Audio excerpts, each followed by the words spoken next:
Good morning all of you. सुप्रभात, नमस्कार। और कैसे हैं आप सब? उम्मीद करते हैं बेहतर ही होंगे। जहाँ रहे मस्त रहे, ज़बरदस्त रहे। और पढ़ाई लिखाई चल ही रही होगी, तो पढ़ाई करना ज़रूरी है, सभी लोग को पता है। देखें कि सुनाते हैं कुछ बात, वो खुद राह चुनते हैं आसमानों की। ध्यान से सुनेंगे। वो खुद राह चुनते हैं आसमानों की, अब परिंदों को नहीं दी जाती तालीम उड़ानों की। और जो रखते हैं हौसला आसमान छूने की, उन्हें परवाह नहीं होती गिर जाने की। इन्हीं शब्दों के साथ हम स्टार्ट करते हैं। तो हम लोग भाग नंबर 5 पढ़ रहे थे, गौर करें। भाग नंबर 5 पढ़ रहे थे, संघ की कार्यपालिका पढ़ रहे थे। और इसी संघ की कार्यपालिका में आर्टिकल 52 से लेकर के 78 तक इसमें अनुच्छेद था। हम लोग इसकी पद जो धारण करने की बात है यूएसए से लिए थे। और आर्टिकल नंबर 52 में हम लोग देख लिए हैं, आर्टिकल नंबर 52 में पद की बात की है। फिर आर्टिकल नंबर जो है कि 53 में हम जो आर्टिकल नंबर 53 की बात करें, कार्यपालिका की शक्ति राष्ट्रपति के हाथ में है, जिसका नेतृत्व जो है कि नेतृत्व के माध्यम से ये जो है कि देख रेख की जाती है। 54 में निर्वाचन था। 55 में बात किए थे हम लोग जो है कि पद धारण की बात थी, कितने वर्षों तक पद रहेगा उनका। तो जानते हैं कि राष्ट्रपति महोदय जी का जो पद धारण करने की कुल कार्यकाल 5 वर्षों का होता है, लेकिन भारत में सिर्फ ये 5 वर्षों का है।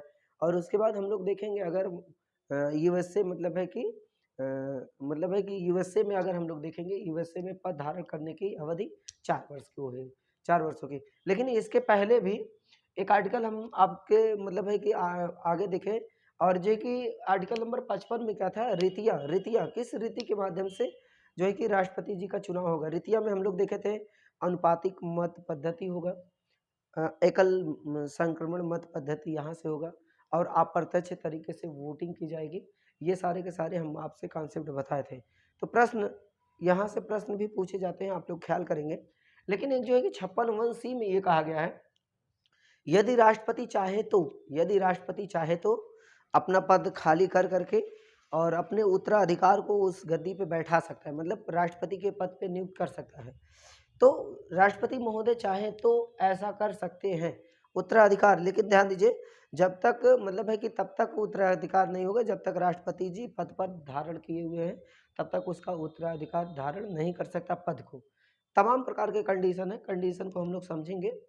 कंडीशन इसमें तमाम प्रकार के हो सकता है कि राष्ट्रपति अपनी इच्छा अनुसार जो है कि पद को खाली करे, या एक और बात हो सकती है कि राष्ट्रपति महोदय जी जो है कि कुछ समय के लिए जो है कि या बीमार चल रहे हो, इस कारण भी हो सकता है। तो रिटायरमेंट पे भी हो सकता है। लेकिन समझ लीजिए, अगर कार्यकाल भी पूरा हो जाता है, फिर भी राष्ट्रपति अपने पद पर धारण रहेगा, अपने मतलब है कि कृत्यों का निर्वहन करेगा, मतलब जो है कि देख रेख है, उसके बाद भी काम होता है। तो हम लोग बात करते हैं कि आर्टिकल नंबर 57 की बात करते हैं, पुनः निर्वाचन। मतलब जो निर्वाचन जैसी पद्धति, और निर्वाचन कौन कराता है, मतलब है निर्वाचन आयोग, जो वर्तमान में जो है कि राजीव कुमार वर्तमान में मतलब है कि चुनाव आयोग के अध्यक्ष जो है कि राजीव कुमार है, और प्रत्येक 5 वर्षों में ये चुनाव कराने के लिए उत्तरदायित्व रहते हैं। तो बात क्लियर है। यहाँ से हम लोग पुनः निर्वाचन, क्या भारत के जो राष्ट्रपति पद के लिए नियुक्त हो चुके हैं, क्या ये दोबारा पुनः निर्वाचित हो सकते हैं? जी बिल्कुल बिल्कुल, मतलब है कि ये पुनः निर्वाचन हो सकता है। लेकिन पुनः निर्वाचन करने का जो अधिकार हमारे दिया गया है आर्टिकल नंबर 57 में दिया गया है। पुनः निर्वाचन का अधिकार जो है कि आर्टिकल नंबर 57 में दिया गया है।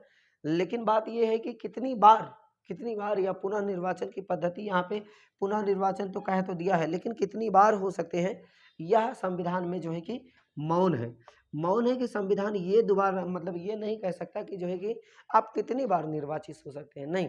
अगर इस बार जीते हुए प्रत्याशी है या हारे हुए प्रत्याशी है, मान लीजिए जीते हुए प्रत्याशी अगले साल फिर खड़ा हो सकते हैं, मतलब खड़ा होते हैं, फिर जीत गए, तो कहने का मतलब है कि हमेशा अगर आपकी विजयी होती है, यदि आप जीत जाते हैं, तो वहाँ पे आपको जो है कि वहाँ पे आपको निर्वाचित होने के लिए वहाँ पे किसी भी प्रकार का प्रतिबंध नहीं लगाया जाएगा। तो दोबारा भी इसी को देखते हुए कि आपको एक एग्जाम्पल है, मतलब हम आपसे बता रहे डॉक्टर राजेंद्र प्रसाद, डॉक्टर राजेंद्र प्रसाद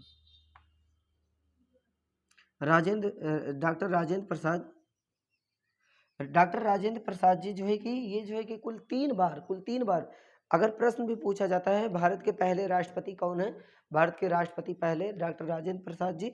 और डॉक्टर राजेंद्र प्रसाद निर्वाचित हुए 3 बार, लेकिन कुल कार्यकाल पूरा किए 2 बार। और ये प्रश्न भी पूछा जाता है, सबसे ज़्यादा राष्ट्रपति के पद पर रहने वाले व्यक्ति कौन है? सबसे ज़्यादा राष्ट्रपति के पद पर रहने वाले व्यक्ति कौन है? आपके डॉक्टर राजेंद्र प्रसाद। अब भारत के पहले राष्ट्रपति भी यही है, डॉक्टर राजेंद्र प्रसाद। इसीलिए कहा जाता है कि जो है कि आर्टिकल नंबर 57 में पुनः निर्वाचन की बात की गई है राष्ट्रपति के पद के लिए। बात कंफर्म है यहाँ से।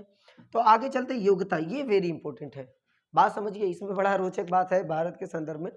जो राष्ट्रपति होंगे, देखिए कि योग्यता तो निर्धारित की गई है। योग्यता इसमें 3-4 कंडीशन है। योग्यता में क्या है? सबसे पहली योग्यता जो है कि इसमें 35 वर्ष पूरी कर चुका हो ऐसा व्यक्ति, अगर एक दिन भी कम हो 35 वर्ष से, 35 वर्ष पूरी कर चुका हो इंसान, तो वो योग्य है। और दूसरी बात ध्यान दीजिए, और दूसरी बात यह है कि भारत का नागरिक होना चाहिए, नागरिक होना चाहिए, नागरिक होना चाहिए, और भारत की नागरिकता होना चाहिए, भारत की नागरिकता। लेकिन इसमें एक शर्त है, कोई जरूरी नहीं है जन्मजात नागरिक हो, कोई विदेशी भी हो सकता है और भारत में आकर के पंजीकरण माध्यम से नागरिकता ले करके और भारत की नागरिकता के पद के लिए उम्मीदवार हो सकता है, और वो जो है कि इसमें योग्य मतलब है कि विजयी प्राप्त कर सकता है। तो इसमें क्या है? पहली 35 वर्ष पूरी होनी चाहिए, और दूसरी बात नागरिकता होनी चाहिए, भारत का नागरिक हो। लेकिन ये जरूरी नहीं है कि जन्मजात नागरिक हो, कहीं से भी आ सकता है, कैसे भी किसी भी तरीके से भारत की नागरिकता प्राप्त कर सकता है। पहले दूसरा मतलब है, पहला दूसरा हो गया। तीसरा इसमें नागरिक होना चाहिए, और हाँ, जरूरी नहीं कि पढ़ा लिखा नागरिक हो, अनपढ़ भी हो सकता है। पढ़ा लिखा जरूरी नहीं है, पढ़ा लिखा जरूरी नहीं है, मतलब है कि जरूरी नहीं कि वो पढ़ा लिखा होना चाहिए। एक अंगूठा टेक भी व्यक्ति जो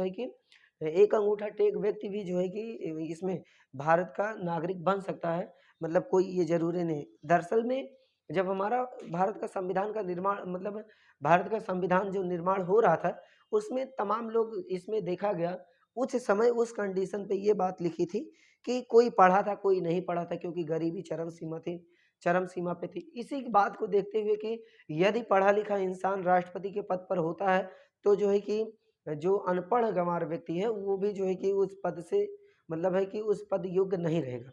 मतलब है कि इसमें सभी की समानता की बात की गई है, क्योंकि हम लोग आर्टिकल नंबर 14 में देखे थे, सभी को समानता मिलेगी, विधि के समान संरक्षण मिलेगा, समानता मिलेगी। तो भारत का नागरिक हो और 35 वर्ष पूरी कर चुका हो, पढ़ा लिखा जरूरी नहीं है, और किसी भी लाभ के पद पर धारण न किया हो, लाभ का पद धारण न हो, लाभ का पद धारण न किया हो। ये क्या लाभ का पद क्या होता है? मतलब अगर आप राष्ट्रपति हैं या कोई भारत के सरकारी किसी पद के लिए आप नियुक्त हो चुके हैं और उसके अतिरिक्त किसी अन्य सरकारी पद पे रहना चाहेंगे, तो ऐसा नहीं है। लेकिन इसी पे अपवाद है, एक्सेप्शन है, कि राष्ट्रपति उपराष्ट्रपति जैसे पद लाभ का पद नहीं माने जाते। किसका? राष्ट्रपति, उपराष्ट्रपति, राज्यपाल, ऐसे पद, इन सभी का पद लाभ के पद पर धारण नहीं हो, मतलब उन लोग का लाभ का पद नहीं माना जाता। ध्यान दीजिए, ये यहाँ से पूछा जाता है, निम्नलिखित में से कौन सी मतलब है कि योग्यता राष्ट्रपति बनने की योग्यता नहीं है? पहले 35 वर्ष, नागरिकता होनी चाहिए, पढ़ा लिखा जरूरी नहीं है, लाभ का पद धारण न करता हो, और 50 उम्मीदवार द्वारा 50 लोगों द्वारा प्रस्तावित और अनुमोदित होना चाहिए। यह सीमा पहले 20 थी, लेकिन वर्तमान में 50 हो गई है। मतलब वह व्यक्ति जो है कि क्या होना चाहिए, 50 व्यक्तियों के द्वारा प्रस्तावित होना चाहिए, और जो अनुमोदन होना चाहिए कितनी संख्या में? 50 का। ये इतनी योग्यता है। योग्यता से संबंधित बातें आप लोग समझेंगे, क्या है कि, और दूसरी है, कोई भी व्यक्ति पढ़ा लिखा जरूरी नहीं होना चाहिए, यह बात जानते हैं। देखिए कि अंबेडकर जी के द्वारा, जानते हैं आप लोग, संविधान सभा के अध्यक्ष डॉक्टर BR अम्बेडकर को मानते हैं। क्यों? दरअसल में काबिलियत, और जो है कि पढ़े लिखे इंसान, पढ़े लिखे तो हर कोई था, संविधान उन्होंने जो है कि सभी संविधान निर्माताओं ने कुल मिलाकर के भारत का जो संविधान बना है, कुल 60 देशों के संविधान को पढ़ के बना गया है।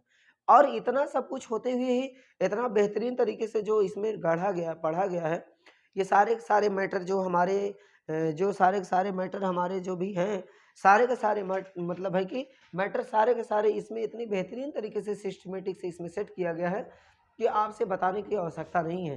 सभी चीज़ आप लोग जानते हैं, यहाँ से सारी चीज़ बताए। और एक चीज़ जो इम्पोर्टेंट है, 59 तो इतना इम्पोर्टेंट नहीं है, लेकिन ध्यान दीजिएगा 60 आर्टिकल नंबर क्या है, आर्टिकल नंबर 60 वेरी इंपॉर्टेंट है। आर्टिकल नंबर 60 में क्या है कि आर्टिकल नंबर 60 में इसमें ये देखना है कि शपथ की बात की गई है। आर्टिकल नंबर 60 में शपथ, ध्यान दीजिए शपथ है दरअसल में इस भारत की राष्ट्रपति जो भी नियुक्त होंगे, और मैं आपसे बोला हूँ कि अगर उनकी कार्यकाल की बात करते हैं कुल कितने वर्ष की, 5 वर्षों की, लेकिन 5 वर्षों की कार्यकाल तो होगा, लेकिन कब से, उस दिन से जिस दिन से वो लाभ का पद मतलब जिस दिन से वो जो है कि शपथ ग्रहण कर लेगा। दरअसल मेन बात ये है कि शपथ कौन दिलाएगा, राष्ट्रपति जी को शपथ कौन दिलाएगा। तो राष्ट्रपति जी को शपथ दिलाने के लिए, राष्ट्रपति जी को शपथ दिलाने के लिए सर्वोच्च न्यायालय के मुख्य न्यायाधीश कौन है, सर्वोच्च न्यायालय के मुख्य न्यायाधीश जो है कि राष्ट्रपति के शपथ दिलाने के लिए तैयार है। सर्वोच्च मतलब सुप्रीम कोर्ट के मुख्य न्यायाधीश। सपोज दैट मान लीजिए कि आर्टिकल नंबर 60 के तहत इससे राष्ट्रपति जी को शपथ दिलाया जाता है, जिसको ओथ कहते हैं, OATH ओथ कहते हैं, ओथ कहते हैं शपथ। और उनको जो है कि शपथ दिलाने का प्रावधान इसमें आर्टिकल नंबर 60 में है, मतलब 60 में सुप्रीम कोर्ट की है। लेकिन मान लीजिए कि जिस समय सुप्रीम कोर्ट के मतलब है कि इन्हें शपथ दिलाया जा रहा है, उस समय मतलब सुप्रीम कोर्ट के न्यायाधीश नहीं हो, तो मुख्य न्यायाधीश नहीं हो, तो मुख्य न्यायाधीश नहीं हो तो वरिष्ठ न्यायाधीश होना जरूरी है। वरिष्ठ मतलब जो पहले भी हो चुका हो, सर्वोच्च न्यायालय के वरिष्ठ न्यायाधीश होना जरूरी है, यह बात है। और यहाँ से देखिए एक बार हम लोग प्रश्न देखिए कैसे पूछ, प्रश्न यहाँ से आपका यहाँ से आएगा इम्पोर्टेंट। इसमें से प्रश्न आता है कि क्या है कि योग्यता, सबसे पहले निम्नलिखित में से कौन से राष्ट्रपति के पद की योग्यता नहीं है। तो राष्ट्रपति के पद की योग्यता क्या है कि भारत में 35 वर्ष होगा, नागरिकता भारत की होनी चाहिए, पढ़ा लिखा जो है कि पढ़ा लिखा जो है कि जरूरी नहीं है, और लाभ का पद धारण न करता हो, और 50% प्रस्तावित होना चाहिए, 50% मतलब 50 व्यक्तियों के द्वारा प्रस्तावित और अनुमोदित होना चाहिए। और दूसरी बात निर्वाचन, पुनः निर्वाचन प्रश्न आएगा, क्या कोई भी राष्ट्रपति एक बार चुनाव लड़ चुका है, दोबारा क्या ये चुनाव लड़ने के लिए राष्ट्रपति पद धारण करने के लिए योग्य है कि नहीं है। बिल्कुल यहाँ पे योग्य है। और फिर प्रश्न पूछ सकता है, बताइए कि उत्तराधिकार कौन हो सकता है, कंडीशन क्या हो सकती है उत्तराधिकार होने के लिए, त्याग पत्र देने पे, आकस्मिक निधि मतलब है, आकस्मिक मतलब है कि देहांत होने पे मतलब तत्काल, या उसकी इच्छा है या योग्यता ना हो राष्ट्रपति जी का, तो उसका उत्तराधिकार धारण करने के लिए तैयार होगा उपराष्ट्रपति। भारत के कौन होंगे, उपराष्ट्रपति। उपराष्ट्रपति जो है कि पद धारण करेंगे, लेकिन उपराष्ट्रपति जी का हम आपसे बोले, राष्ट्रपति उपराष्ट्रपति जी का लाभ का पद नहीं है, लाभ का पद नहीं है, तो कहने का मतलब है कि उपराष्ट्रपति जी राष्ट्रपति जी का पद धारण कर सकते हैं। लाइफ है, लाइफ, ये सब बात जानना जरूरी, पॉलिटी है, और ये सब बात जानेंगे तो हमें कोई बेवकूफ़ नहीं बना पाएगा। और समाज है, समाज की बातों को समझे। और देखिए कि जितने भी चीज़ हम लोग पढ़ रहे हैं सब लाइफ का प्रैक्टिकल है, क्या पढ़ना है, जो पढ़ना है समाज में देखिए सब कुछ घटना चल रही है, सब कुछ यहाँ पे हो रहा है, उन्हीं सभी को समझे, पढ़ें और आगे बढ़ने का प्रयास करें इसी आधार पे। चलिए हम लोग फिर देखेंगे आगे का स्टेप जो भी होगा, एक पार्ट और लाएंगे उसके बाद समाप्त करेंगे। धन्यवाद।